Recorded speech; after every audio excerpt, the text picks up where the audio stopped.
देहरादून में आज हिमालय दिवस के अवसर पर IRDT ऑडिटोरियम में कार्यक्रम आयोजित किया गया, जिसमें मुख्यमंत्री पुष्कर सिंह धामी ने शिरकत की। इसके साथ ही टिहरी विधायक किशोर उपाध्याय भी कार्यक्रम में मौजूद रहे।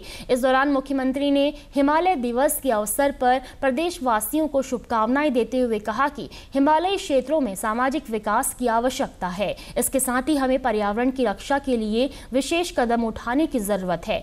सीएम धामी ने जनता से भी अपील की कि सभी को पर्यावरण की रक्षा करनी चाहिए, पेड़ पौधे लगाने चाहिए और इकोलॉजी एवं इकोनॉमी में समन्वय के साथ कार्य करना होगा।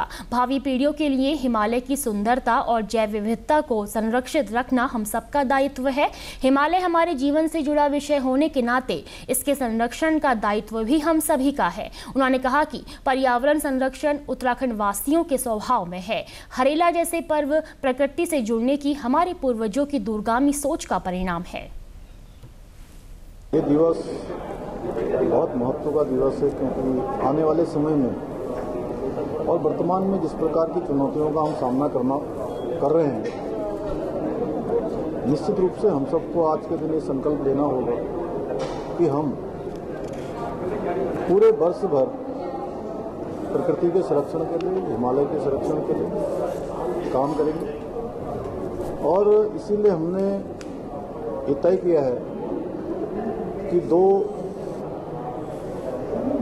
सितंबर प्रत्येक वर्ष बुग्याल दिवस के रूप में मनाने का हमने निर्णय लिया है। और बुग्याल दिवस से लेकर हिमालय दिवस तक लगातार 1 सप्ताह तक, एक दिन हवा के लिए, एक दिन पानी के लिए, एक दिन जमीन के लिए, एक दिन वनों के लिए, एक दिन मिट्टी के लिए, एक दिन पहाड़ से मैदान तक जनजीवन के लिए, इन दिनों को हम जो है एक दिन इनके नाम पर हम इसको मनाएंगे।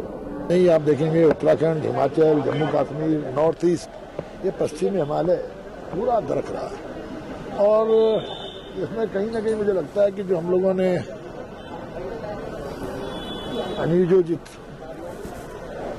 जो जिस तरह बसावट हुई है, ये इसका बहुत बड़ा कारण है। धराली में भी आपने देखा कि जो पहले उस नदी का रास्ता था, उस रास्ता बदलने के बाद वहां पर लोगों ने बचावट कर दी, आज वहीं पे आई और नदी पूरा का पूरा धराली में जो तांडव हुआ वो आपने देखा। यही वो समय भी है कि जब हिमालय ये बात बता पा रहा है कि उसके साथ सब कुछ ठीक नहीं है। तो इस तरह इन कारणों से हिमालय की बात ज़्यादा महत्वपूर्ण होती है। इस बार का हिमालय दिवस 2 बातों पर केंद्रित ज़्यादा रखा गया कि हिमालय की पीड़ा को लेके, और इस हिमालय की पीड़ा के पीछे सबसे बड़ी बात तो यह है कि एक बहुत बड़ा हिस्सा जो हिमालय को ज्यादा भोगता है, मैदानी, उनकी कोई भागीदारी नहीं है। तो हमने यही जताने की कोशिश की है कि कहीं हिमालय को लेकर के अब शायद मैदानी इलाकों को भी अलग जगह लेनी चाहिए।